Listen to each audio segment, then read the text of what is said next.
کہ جو فرما دیا نا کہ للعالمین نذیرا، اس میں بھی اشارہ کر دیا کہ جب ہم اس نبی کو تمام جہانوں کے لیے نبی بنا کر بھیج رہے ہیں تو اس کا مطلب یہ ہوا کہ اب اس نبی کے بعد پھر مزید کسی نبی کی ضرورت باقی نہیں رہ جاتی۔ اس فرقان کے آ جانے کے بعد کسی مزید قرآن یا فرقان کی ضرورت باقی نہیں رہ جاتی، اس لیے کہ اللہ تعالیٰ نے نبی علیہ الصلوۃ والسلام پر نبوت کو بھی مکمل کر دیا اور فرقان پر ہدایت کو بھی مکمل کر دیا۔ ہدایت کا آغاز کہاں سے ہوا؟ آدم علیہ الصلوۃ والسلام سے، اور ہدایت اپنے نقطۂ عروج پر کب پہنچی؟ جب نبی علیہ الصلوۃ والسلام کی تشریف آوری ہوئی۔ تو جب ہدایت اپنے نقطۂ عروج پر پہنچ گئی اور ہدایت کے جتنے بھی لوازمات تھے ان سب کو سمیٹ لیا گیا، تو اب مزید کسی ہدایت اور کسی رہنمائی کی ضرورت نہیں ہے۔ تو جب مزید کسی ہدایت اور رہنمائی کی ضرورت نہیں تو مزید کسی نبی کی بھی ضرورت نہیں، جب مزید کسی نبی کی بھی ضرورت نہیں تو مزید کسی کتاب کی بھی ضرورت باقی نہیں رہ جاتی۔ مسئلہ سمجھ میں آ گیا؟ تو اس ایک لفظ سے ہمیں ایک عقیدے کا پتہ چل گیا جو ہمارے ایمان کا بنیادی حصہ ہے، اور وہ عقیدہ کیا ہے؟ عقیدہ ختم نبوت۔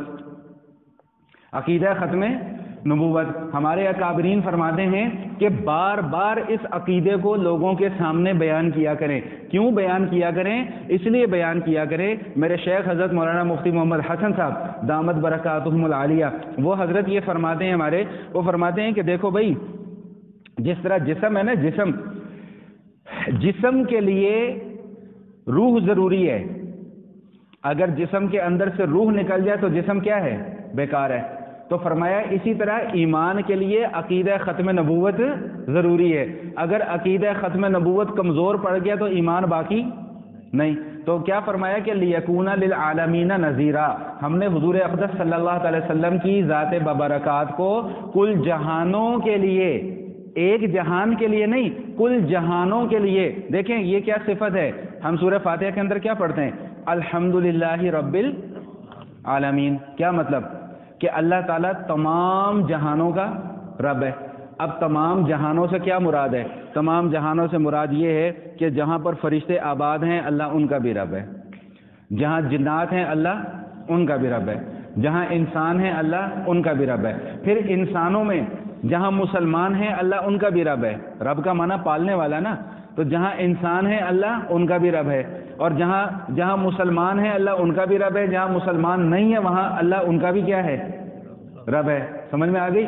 سمندروں کے اوپر بھی کس کی حکمرانی ہے؟ اللہ کی۔ بادلوں پر بھی کس کی حکمرانی؟ اللہ کی۔ پہاڑوں پر بھی کس کی حکمرانی؟ اللہ کی۔ زمین پر بھی کس کی حکمرانی؟ اللہ کی۔ آسمانوں پر بھی کس کی حکمرانی؟ اللہ کی۔ اور اگر آسمانوں سے وراء الورا بھی کوئی مخلوق ہے اور کائنات کہیں ہے تو وہاں پر بھی کس کی حکمرانی ہے؟ اللہ کی۔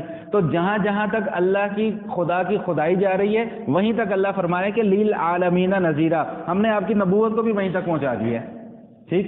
تو نبی علیہ الصلوۃ والسلام صرف انسانوں کے نبی نہیں ہیں، نبی علیہ الصلوۃ والسلام جنات کے بھی نبی ہیں، نبی علیہ الصلوۃ والسلام فرشتوں کے بھی نبی ہیں، نبی علیہ الصلوۃ والسلام حیوانات کے بھی نبی ہیں، چرند اور پرند کے بھی نبی ہیں۔ تمام کی تمام مخلوق جو اللہ جل شانہ کی اس دنیا میں موجود تھی، ہے یا ہوگی، نبی کریم علیہ الصلوۃ والتسلیم اس تمام کے تمام مخلوق کے نبی ہیں۔ یہ ہمارا ایمان ہے۔